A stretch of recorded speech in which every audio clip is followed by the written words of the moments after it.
तो और नर जनन तंत्र जो है वो हम पढ़ चुके हैं। अब मादा जनन तंत्र जो है वो पढ़ना है। तो जनन जो है मनुष्य में या फिर किसी भी विकसित जीव में और खासकर स्तनधारियों में जो आपके कोर्स में है, तो इसमें कुछ टर्म्स हैं। इन टर्म्स को एक बार रिवाइज कर लेते हैं। पहले हमने सबसे पहले जो भी जनन के लिए उत्तरदायी होते हैं, क्योंकि मनुष्य या अन्य प्राणी सबके सब कौन से एक लिंगी है, और एक लिंगी जो होते हैं उसमें क्या होते हैं, नर और मादा क्या होते हैं, अलग अलग होते हैं। तो अलग अलग होते हैं, तो इसमें युग्मक है वो दो प्रकार के होते हैं। तो जो नर युग्मक है उसका क्या नाम है, शुक्राणु, ये हम पढ़ चुके हैं इसकी डिटेल। और जो मादा युग्मक है वो अंडाणु। नर युग्मक शुक्राणु जो है वो क्या करता है, शुक्राणु जो है वो टेस्टिस जो होती है, वृषण जो होता है, उस वृषण में बनता है, एक बात। दूसरी बात यह है कि इस शुक्राणु जो है उसका शेप इस तरीके से होता है। इस शुक्राणु के अंदर गति करने की क्षमता होती है। और गति करने की क्षमता क्यों है, कल हमने पढ़ा था, क्योंकि इसके लिए क्या बनाया जाता है वहां पे नर जनन तंत्र में, फ्रक्टोज, जो फ्रूट शुगर है। ये शुगर किस लिए, मैंने बताया ना, इसको पोषण के लिए। तो इसको पोषण क्या है, तो इसको गति की जब जरूरत होती है, इसको दौड़कर अपना लक्ष्य जो है उसको प्राप्त करना है, यानी इसका लक्ष्य है ये ओवम यानी अंडाणु। अब ये अंडाणु कैसे बनेगा अभी हम आगे पढ़ेंगे, इस पर डिटेल नहीं करते। बस जो मादा युग्मक है उसका नाम अंडाणु है, फिलहाल आप इसको ये याद रखना। अब ये दोनों मिल गए, ये शुक्राणु इस अंडाणु तक पहुंचता है, ध्यान रखना, क्योंकि अंडाणु के पास एनर्जी नहीं होती, इसका पोषण नहीं होता, ये लंबे समय तक नहीं रहता, इसका एक टाइम पीरियड है, उतने समय तक ही ये समझ लें कि रहता है और उसके बाद में समाप्त हो जाता है। तो इसको कोई खाना पीना अवेलेबल नहीं कराया जा सकता, इसलिए मूवमेंट नहीं करता। तो जो शुक्राणु होता है वही इस तक पहुंचता है, ये सिस्टम में। अब ये दोनों मिल गए, तो इन दोनों के मिलने को सबसे पहले क्या कहा जाता है, निषेचन, यानी कि फर्टिलाइजेशन हो गया। अंडाणु जो है वो अंडा निषेचित हो गया, इस वर्ड को ऐसे बोल सकते हैं। अब निषेचन होने के बाद जब दोनों मिल गए, ये शुक्राणु और अंडाणु, तो इससे बना क्या चीज, युग्मनज। ठीक है, ये वर्ड अभी दोबारा आएंगे क्योंकि मादा जनन तंत्र में। अब युग्मनज बन गया। अब ये जो युग्मनज है, ये जो बनेगा, इसको एक हिस्सा होता है इसमें, अभी हम आगे हालांकि उसमें पढ़ेंगे, गर्भाशय। उस गर्भाशय में जाके इसका रोपण कर दिया जाता है, यानी इसको फिट कर दिया जाता है, हमारी भाषा में बोले तो। ठीक है ना, रोपण कर दिया जाता है वहां। अब ये क्या कहलाएगा, एम्ब्रियो, यानी कि भ्रूण। तो ध्यान रखना, भ्रूण कब तक कहलाता है, भ्रूण जब तक कहलाता है जब तक उस जीव ने अपना आकार नहीं ले लिया। ठीक है ना, जब बच्चा आकार ले लेगा अपना, उस कंडीशन में उसको क्या बोलेंगे, फीटस बोलेंगे। लगभग 5 महीने के बाद में ये फीटस बन जाता है, और जब शरीर से बाहर आ गया तो ये शिशु कहलाएगा। ठीक है ना, तो इस तरीके से ये एक वर्ड है, कोई भी आपको इसमें पूछे उसके बारे में जो नर जनन तंत्र से रिलेटेड है। अच्छा, अब उसके बाद में ये सब बातें हम उसमें पढ़ चुके हैं, दोबारा रिपीटेशन की जरूरत नहीं है।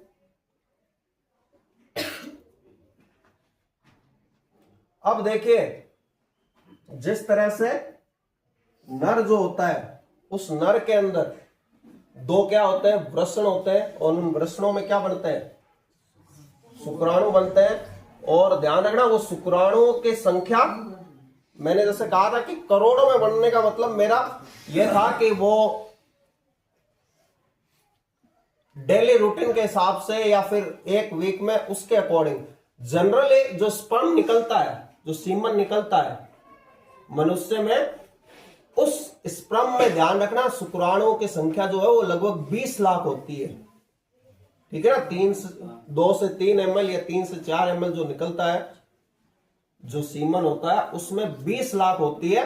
और उस 20 लाख में से एक बात और याद रखना कि 10 लाख ही एक्टिव होते हैं, यानी दौड़ के अंडाणु के मिलने के काबिल होते हैं। 10 लाख वेस्टेज होते हैं, यानी कि इन शुक्राणुओं में रेस होती है कहां तक पहुंचने की, अंडाणु तक पहुंचने की। तो अब ये मादा जनन तंत्र बिल्कुल सिंपल है। ये देखिए इसमें 2 अंडाशय है ठीक है। अब देखिए खास बात है, ये अंडाशय जो है, ये अंडाशय, अब उसमें तो क्या होता है, जो पुरुष है यानी नर है, उस नर में तो दोनों ही टेस्टिज वर्क करते हैं, ऑन वर्क होते हैं वो।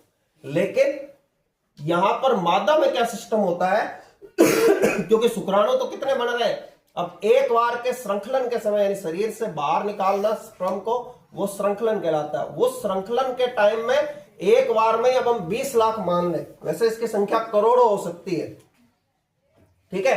अब हम इसको 20 लाख क्योंकि वहां बनने हैं, लेकिन अंडा जो है या अंडाणु जिसको कहते हैं वो सिर्फ एक ही बनता है ठीक है। और वो एक कितने दिनों में, 28 दिन के अंदर एक बनता है सिर्फ। ये 28 दिन की अवधि है, इस 28 दिन की अवधि में सिर्फ एक ही अंडा जो है या अंडाणु है उसका निर्माण होना है यहाँ पे। तो अब एक ही अंडाणु का निर्माण होना है और इसके लिए 2-2 अंडाशय हैं, तो इतनी कोई ज्यादा जरूरत नहीं है मेजर, यहाँ कोई बहुत ज्यादा तादाद में अंडाणुओं की जरूरत नहीं है। तो इस केस में क्या होता है कि 1 महीने तो इस ओवरी से अंडा बनता है, अंडाणु बनता है, और 1 महीने इससे बनता है। तो दोनों 1 by 1 साल में 6 महीने ये काम करता है, और वो भी अल्टरनेट, एक एक छोड़कर, और साल में 1 महीने ये काम करता है। तो ये दोनों इस प्रकार से 1-1 महीने काम करते हैं, वो अल्टरनेट ठीक है। अब देखिए इससे अंडाणु बनेगा, और अंडाणु बनने के बाद में ये जो चीज है इसको बोलते हैं फैलोपियन ट्यूब या अंडवाहिनी। क्या बोलते हैं, फैलोपियन ट्यूब या अंडवाहिनी ये ट्यूब आप याद रख लेना, इससे आपको आसानी होगी, क्योंकि जैसे कल मैंने परसों वेसेक्टोमी पढ़ाया था, उसी तरह एक आएगा ट्यूबकटोमी। ये टोमी है ना, इस टोमी का मतलब कुत्ता नहीं है, इसका मतलब है काटना। मेडिकल टर्म्स में किसी चीज को काटते हैं ना, मैंने बताया था ना कि मेन वर्क तो ये है उसमें काटना, लेकिन अस्थायी करना होता है तो उसको बांध देते हैं। तो वर्ड तो हालांकि यही है काटना, यानी परमानेंट ऑपरेशन, लेकिन तो ट्यूबकटोमी में ध्यान है ना, इसका नाम ट्यूबकटोमी क्यों है, क्योंकि ये ट्यूब काटी जाती है इसमें। तो ये जो नली है ये काट दी जाती है। क्यों काट दी जाती है, देखिए अंडाशय से अंडा बनेगा, और अंडाशय से अंडा बन के, और अंडा बनने के बाद में वो अंडा यहां पर आ जाएगा। कहां पर आ जाएगा, फैलोपियन ट्यूब में। अब ये तो इसके प्रेशर से यहां तक पहुंच गया ठीक है। अंडाणु के पास कोई एनर्जी नहीं होती कि वो मूवमेंट कर ले, तो इसकी लास्ट जो है वो यही है कि ये यहां तक पहुंच जाए बस। अगर इस मान लो इसके यहां तक भी पहुंचने में समस्या होगी तो फिर उस गड़बड़ हो जाती है। तो ये यहां तक पहुंच जाता है ठीक है। तो अब शुक्राणु जो है वो आएगा और शुक्राणु यहां तक पहुंच जाएगा। तो आपका एक और क्वेश्चन है कि निषेचन होता क्या है, ये तो आपको पता है, लेकिन कहां होता है, तो कहां होता है, फैलोपियन ट्यूब के अंदर, अंडवाहिनी के अंदर होता है। ये इंपॉर्टेंट चीज है, क्वेश्चन कई बार आया ये कि निषेचन किस जगह पे होता है, मादा के शरीर में होता है, और मादा के शरीर में किस जगह पे होता है, अंडवाहिनी के अंदर होता है ठीक है। यहां ये निषेचित हो गया।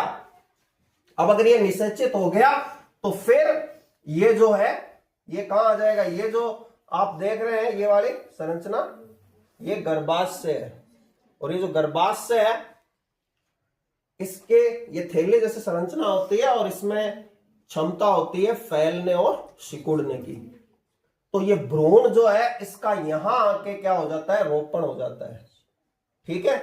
और हर महीने क्या होता है कि यहां इसके स्ट्रक्चर थोड़ा सा फूलती है। ये जो गर्भाशय है, ये जो 28 दिन का पीरियड है, हर 28 दिन के पीरियड में गर्भाशय की परत जो है फूलती है। अब गर्भाशय के परत फूलती है। और अगर निषेचन होके ये यहां पे अंडा नहीं आया निषेचित होके, तो फिर इस केस में ये जो फूला हुआ हिस्सा है ये वापस क्या हो जाता है, इसकी लेयर टूट जाती है। और लेयर टूट जाती है, और लेयर टूटने पर थोड़ी ब्लडिंग होती है।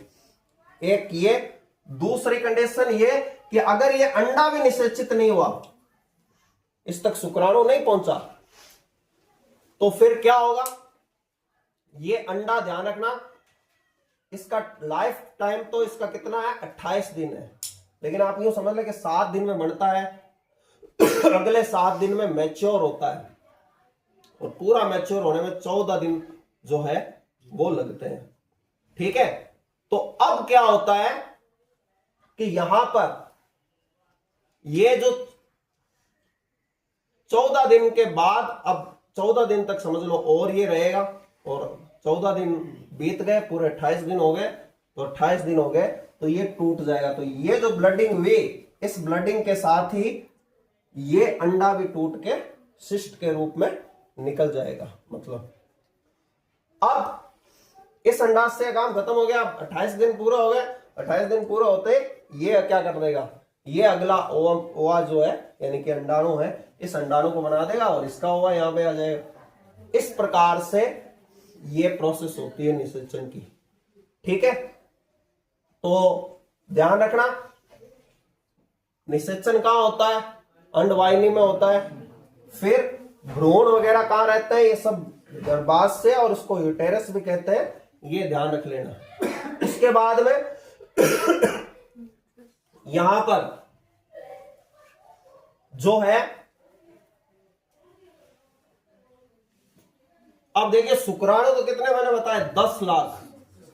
अब ये 10 लाख शुक्राणु जो होते हैं ये रेस करते हैं इस एक अंडे तक पहुंचने के लिए। लेकिन ऐसा होता है कि कभी कभी एक भी नहीं पहुंच पाता।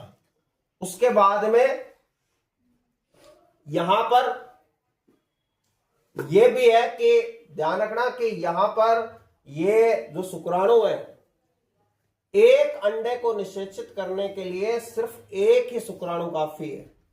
ध्यान रखना, एक अंडाणु जो होता है उसको निषेचित सिर्फ एक ही शुक्राणु करता है। ठीक है ना। लेकिन कभी कभी अपवाद स्वरूप ऐसा होता है कि 2 शुक्राणु एक साथ पहुंच जाते हैं, तो फिर जुड़वा बच्चे होते हैं। किसी के 2 या 3 बच्चे अगर हो जाते हैं, उसका कारण यह है कि वहां 2 या 3 शुक्राणु जो है वो पहुंच जाते हैं इस अंडाणु तक। ठीक है, लेकिन ये और बात ध्यान रखना आप लोग कि ये जो स्पर्म है ये भी यहां रह सकते हैं कुछ टाइम तक। अगर अंडाणु नहीं भी है तब भी ये स्पर्म यहां रह सकता है। ठीक है ना।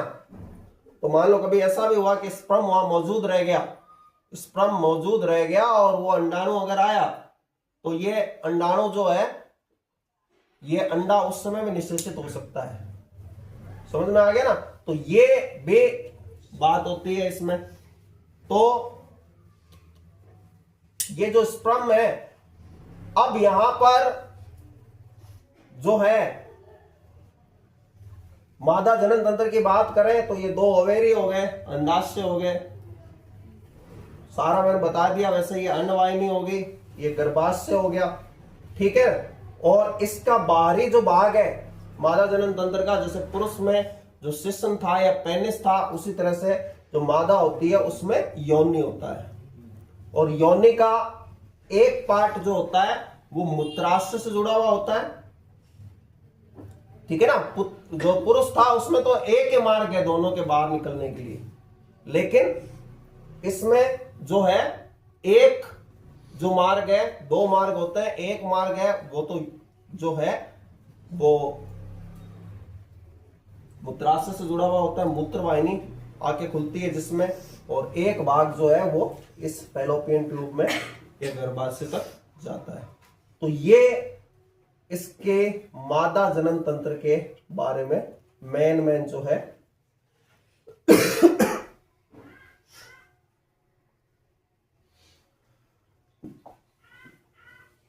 एक जनरल साइंस के अकॉर्डिंग देखिए, वरना तो ये टॉपिक बहुत बड़े बड़े हैं और इसको आप चाहें तो एक वीडियो के रूप में भी देख लें।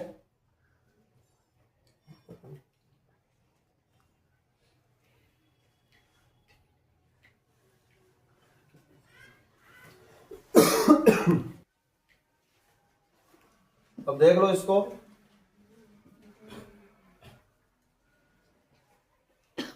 ये देखिए ये ओवरी से अंडा बन के अलग हुआ और ये बस यहां तक पहुंच गया, ठीक है ना। अब ये जो शुक्राणु है, एक ही शुक्राणु होता है, ये शुक्राणु ये इस तरीके से यहां पहुंच जाएगा और पहुंचने के बाद अब ये क्या बन गया, युग्मनज बन गया, ठीक है ना। तो इस तरीके से ये जो है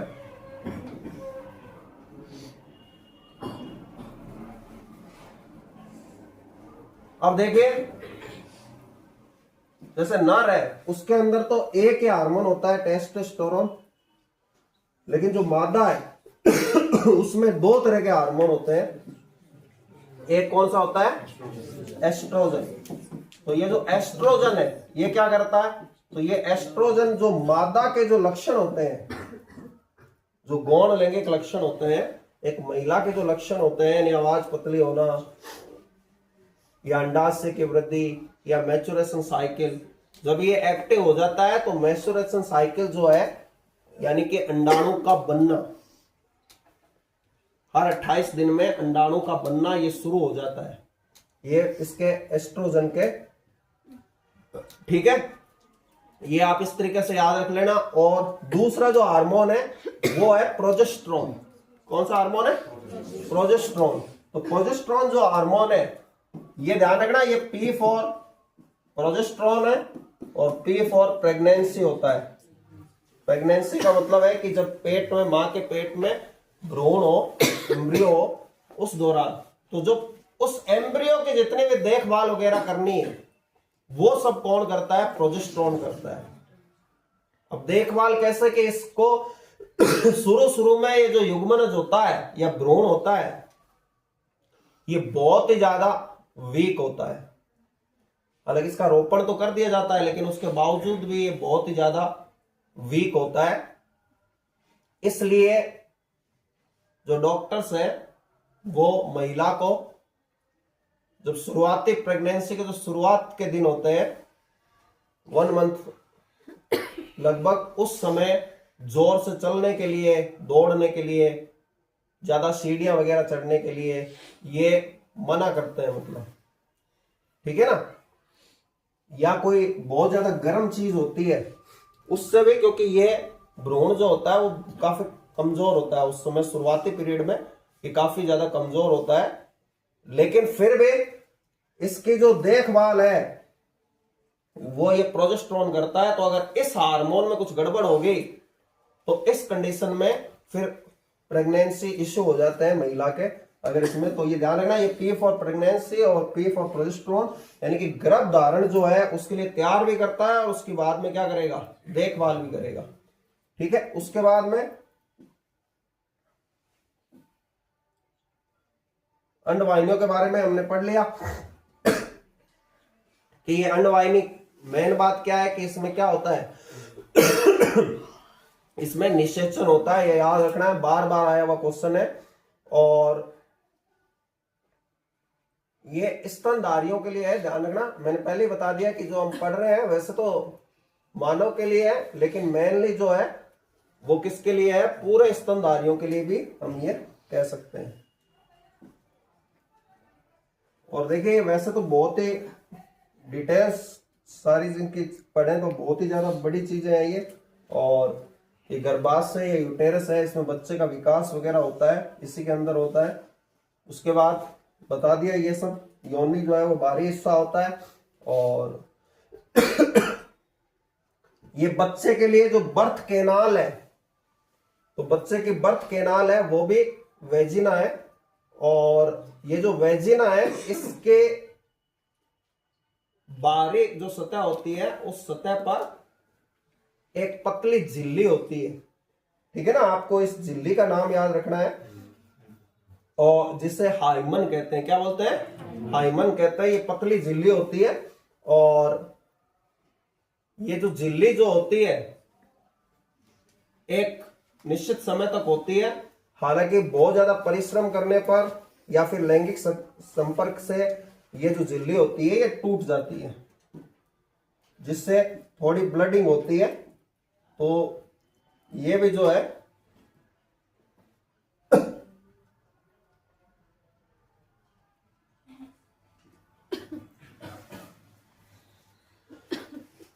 अब ये सारे चरण वैसे हमने पढ़ लिए हैं, बार बार पढ़ने की जरूरत नहीं है, क्योंकि हमने नर और मादा को अलग अलग बढ़ाया। ये एक बार फिर साथ में बढ़ा रहा है दोबारा वही सारी जो प्रोसेस है वो रिपीट है। चलो फिर भी जो प्रजनन के कुछ, सबसे पहले आरोपण। अब वो युग्मनज बना और उसको लाके कहां फिट कर दिया? यूटेरस में फिट कर दिया। ठीक है।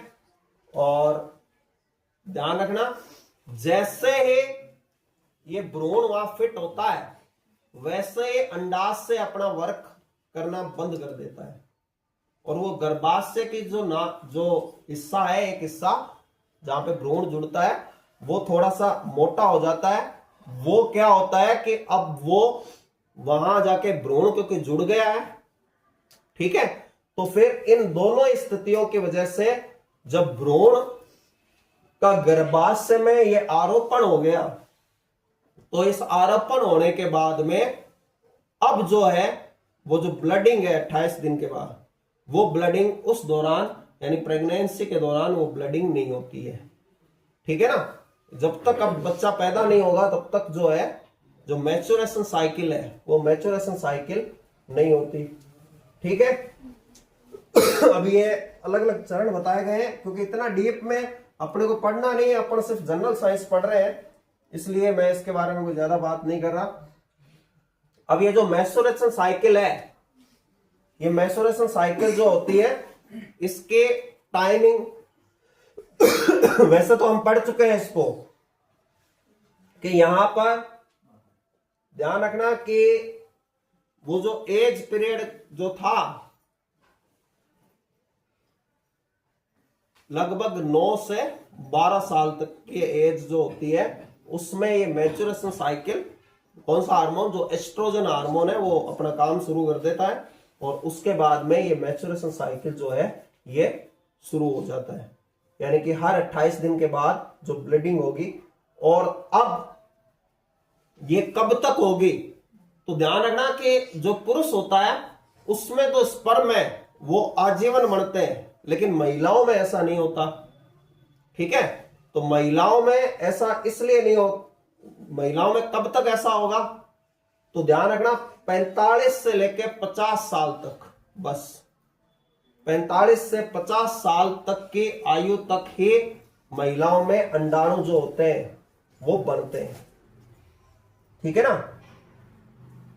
और ये जो उसके बाद में क्या होगा, अभी हम आगे पढ़ेंगे इसके बारे में भी। उसके बाद में ये मैच्योरेशन साइकिल जो है ये बंद हो जाएगा। और मैच्योरेशन साइकिल बंद होने का क्या मतलब है? इसका मतलब है कि अब जो महिला है उसके प्रेगनेंसी नहीं होगी, यानी कि अब बच्चे नहीं हो पाएंगे उसके। तो ये जो है ये मैच्योरेशन साइकिल जो है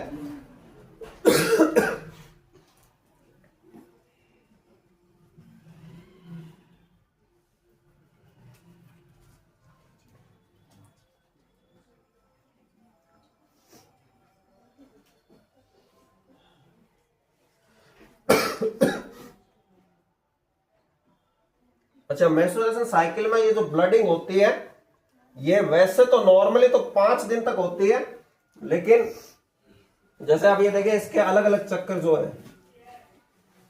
तो जनरली औसतन जो होता है एक नॉर्मल महिला में ये 5 दिन तक ही होती है। ठीक है ना। और ब्लडिंग होने का कारण क्या है? जो गर्भाशय के जो लेयर है, जो अस्तर होता है, वो अस्तर जो है वो टूटता है वापस, हर महीने बढ़ता है और हर महीने टूटता है। अच्छा, इसके बाद में ये बात ध्यान रखना, मैंने आपको बताया था कि जो मैच्योरेशन साइकिल का जो 14वां दिन होता है, उस 14वें दिन, समझ में आ गया ना, 14वां दिन अब मैच्योरेशन साइकिल का है। क्यों?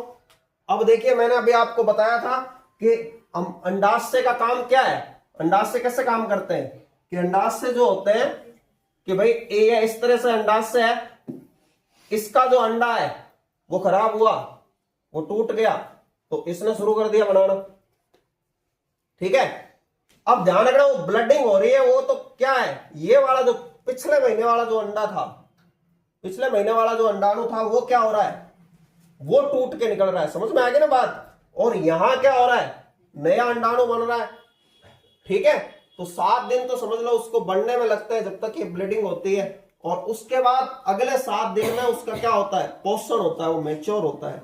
अब वो मैच्योर होता है तो 14वें दिन जो है, समझ लो वो अंडाणु जो है वो आ जाता है यहाँ पे फैलोपियन ट्यूब में, बिल्कुल फ्रेश।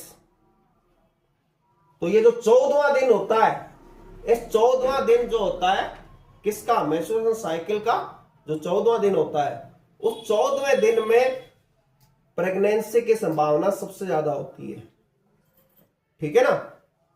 और ध्यान रखना कि वहां पर शुक्राणु मौजूद भी हो सकता है, शुक्राणु लंबे समय तक भी रह सकता है फैलोपियन ट्यूब में। समझ में आया ना? ये फैलोपियन ट्यूब में जो शुक्राणु होता है वो लंबे समय तक रह सकता है।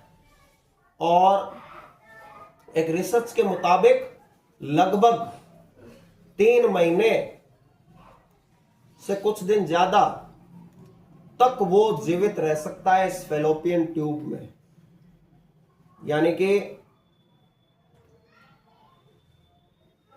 इस दौरान भी वो कुछ शुक्राणु ऐसा भी हो सकता है कि पहले से ही वो रह जाए, यानी कि चाहे वो 1 महीने पहले एंटर हुआ था लेकिन फिर भी वो जीवित रह सकता है यहां पे। ठीक है ना? और ध्यान रखना, ये वैज्ञानिक रिसर्च है कि पूरी तरीके से वो जो सीमन के ट्रेसेज है, यानी कि शुक्राणु है, वो पूरी तरह से एक महिला में जो है वो पूरी तरह से खत्म होंगे। तो खत्म होने में 3 महीने से ज्यादा का समय लगेगा, कुछ दिन ऊपर 1, 2, 4। इसी वजह से अगर इस्लाम में कोई महिला को कोई तलाक देता है, अगर हस्बैंड, तो तलाक देने पर ये जो इद्दत का कॉन्सेप्ट है ना, ये 3 महीने और 10 दिन का कॉन्सेप्ट है। वो इसलिए है, समझ में आ गया ना, वो इसलिए है कि ये विवाद नहीं हो, कहीं ऐसा नहीं हो कि जो पहला जो पति था उसका शुक्राणु मौजूद हो और फिर अगले जब उसकी शादी हो। हालांकि आजकल ये मुश्किल होता है, पहले जमाने में जो है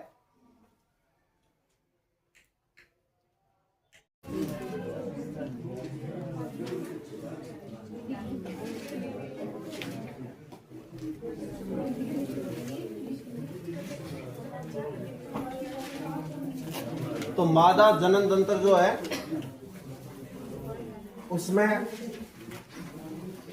हमने पढ़ लिया था कि जो अंडाणु है वो अंडाशय में तैयार होता है और उसको पूरी तरीके से मैच्योर होने में 14 दिन लगते हैं, और 14वें दिन जो होता है वो अंडाशय से फैलोपियन ट्यूब के अंदर आ जाता है।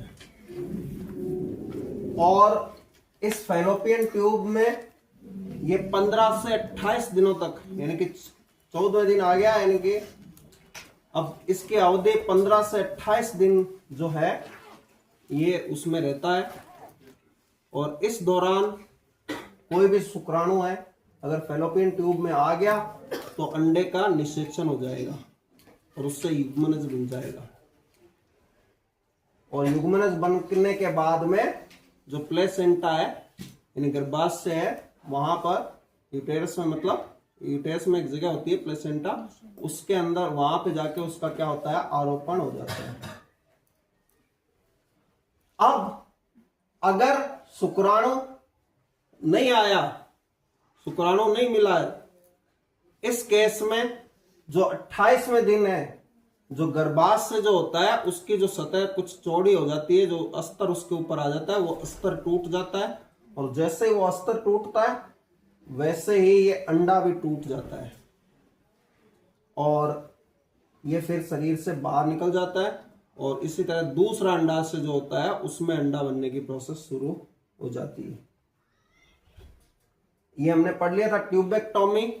जो अंडवाहिनी होती है उसको या तो काट कर या फिर बांध कर क्या कर दिया जाता है कि इससे ये कर दी जाती है कि भाई फैलोपियन ट्यूब में अंडा नहीं आ सके। फैलोपियन ट्यूब में नहीं आएगा तो फिर उसका निषेचन नहीं होगा। तो इस तरीके से जो इसको ऑपरेशन कहते हैं कि भाई ये ऑपरेशन हो गया यानी अब बच्चा नहीं होगा। तो ये ट्यूबेक्टोमी है। जैसे नर के लिए वैसेक्टोमी था उसी तरह इसके लिए ट्यूबेक्टोमी है।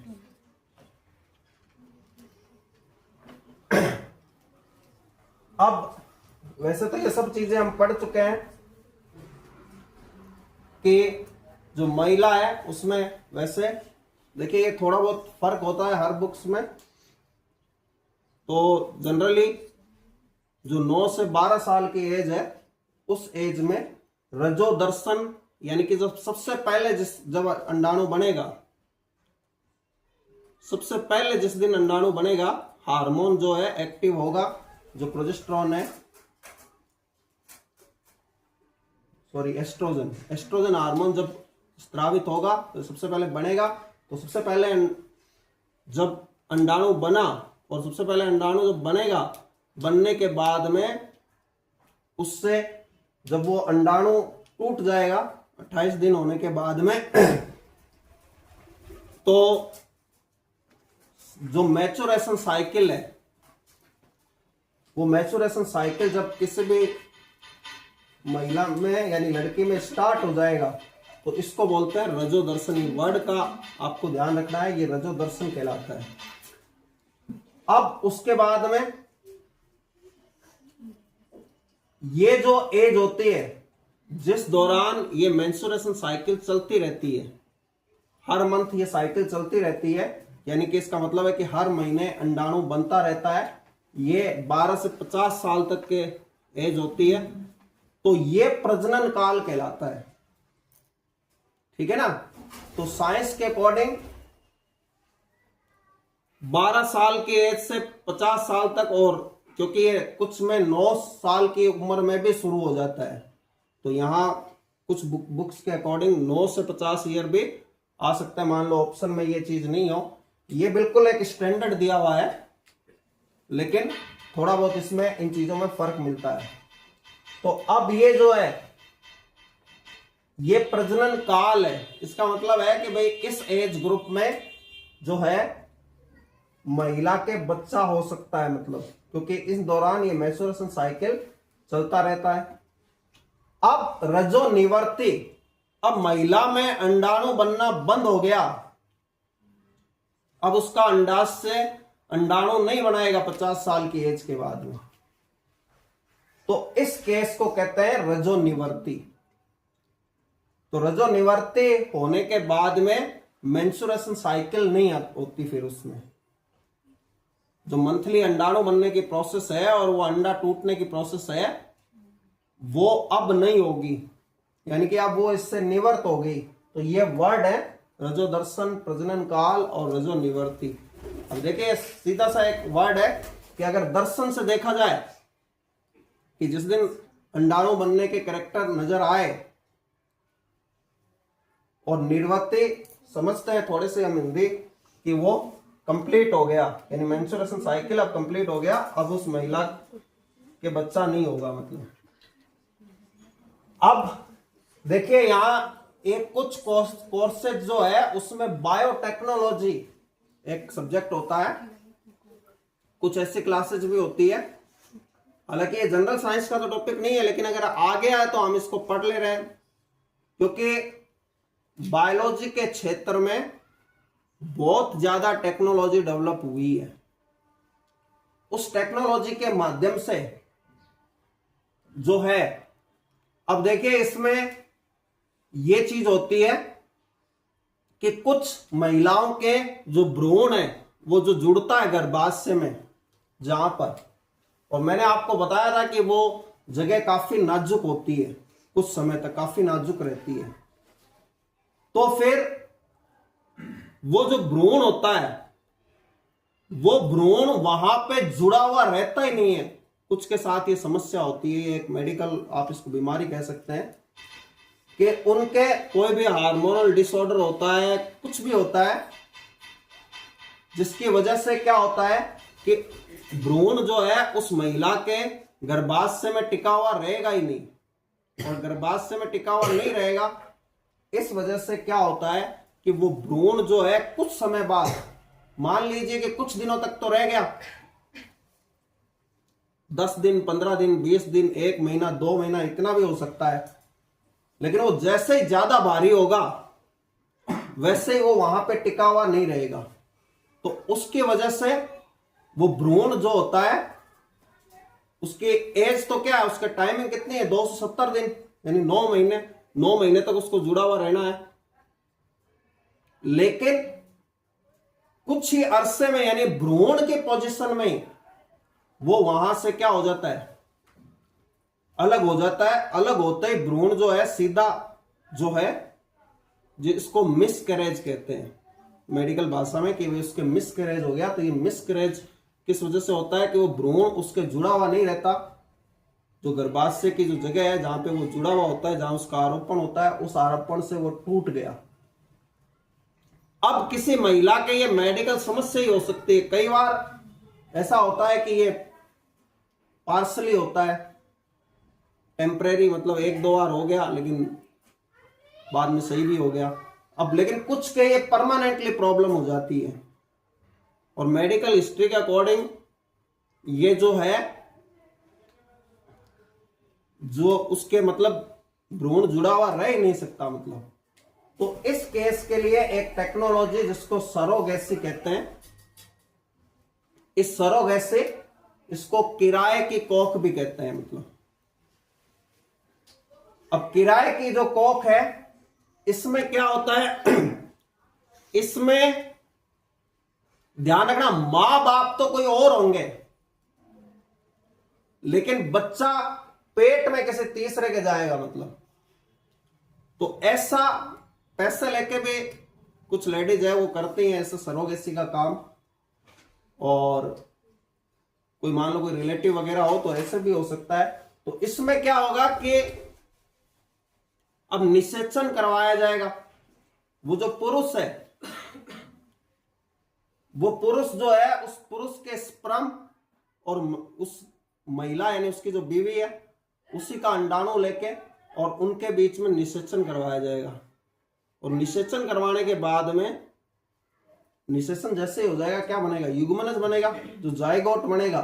अब उस जायगोट को, ये सब काम डॉक्टर की देखरेख में होगा, मतलब बाहरी तौर पे समझ लें आप, बाहर ये होगा, ठीक है ना। इसमें कई सारी टेक्निक होती है, उसमें से ये। अब उस युग्मनज को क्या किया जाएगा, एक छोटे से ऑपरेशन के द्वारा किसके अंदर फिट कर दिया जाएगा, किसी दूसरी महिला के गर्भाशय के अंदर फिट कर दिया जाएगा उसको, ठीक है ना। यानी उसका अंडाणु नहीं है, लेकिन किसी, यानी माता पिता दोनों, वही, मां भी वही है, बाप भी वही है, यानी फर्क कुछ नहीं आएगा उसमें बच्चे में, क्योंकि अंडाणु भी माता का लिया, लेकिन माता के साथ उसमें प्रॉब्लम क्या है कि उसका भ्रूण टिका हुआ नहीं रह सकता। तो फिर इस केस में ये जो है, ये वाला तरीका इस्तेमाल किया जाता है, जिसको सरोगेसी कहते हैं। यानी कि किसी दूसरे का बच्चा, अगर इसको और सिंपली बोला जाए तो किसी दूसरे का बच्चा अगर कोई महिला खुद के गर्भाशय में पालेगी, जैसे बच्चों की नर्सरी होती है वहां पैसे देते हैं, उसी तरह अगर अपने पेट में पालेगी तो इस केस में इसको सरोगेसी कहते हैं, ठीक है। और वो महिला जो होगी वो सरोगेट मदर, बाकी सारी प्रोसेस सेम होगी, यानी 9 महीने उसके पेट में बच्चा रहेगा, और जो भी उसकी दूध पीने की अवधि है, उसके बाद में वो जो उसकी माँ होगी, जो रियल माँ जिसका अंडाणु था, उसको वो दे देता है। ऐसा इसमें कॉन्ट्रैक्ट होता है। हालांकि हर चीज जो है वो शुरू होती है किसी मजबूरी से, लेकिन उसका फिर दुरुपयोग भी शुरू हो जाता है। अब कई जो बड़े बड़े जो सेलिब्रिटीज वगैरह है, तो वो लोग जो है, क्योंकि एक बच्चे का जो प्रेगनेंसी का टाइम होता है वो काफी कॉम्प्लिकेटेड टाइम होता है, हार्मोनल चेंज होते हैं, तो बड़ा इसमें दिक्कत होती है। तो बड़े बड़े जो लोग हैं, सेलिब्रिटी है, फिल्मों की हीरोइनें हैं, उनको फिल्मों की शूटिंग करनी है, उनको पता है अगर एक नेचुरल तरीके से बच्चा अगर उनके हुआ तो फिर 1.5 साल तक उनको फिल्मों से दूर रहना पड़ेगा। तो फिर वो क्या करते हैं, वो भी इसको अपनाने लगे, क्योंकि पैसा है उनके पास। तो पैसा है तो आजकल पैसे वाले लोग जो किसी भी वजह से इन सब जो भी कॉम्प्लेक्स होते हैं, इसमें जो प्रॉब्लम्स होती है प्रेगनेंसी के टाइम में, उससे बचने के लिए भी आजकल ये चलने लग गया काफी। इसी तरीके से एक इसमें एक और होता है, वो भी आप ध्यान रखना, वो टेस्ट ट्यूब बेबी होता है, ठीक है ना, एक सुना ना नाम आपने भाई, टेस्ट ट्यूब बेबी। वो क्या चीज है, अब अलग अलग तरह की प्रॉब्लम्स होती है, मेडिकल टर्म्स है। अब कभी कभी क्या होता है कि किसी वजह से जो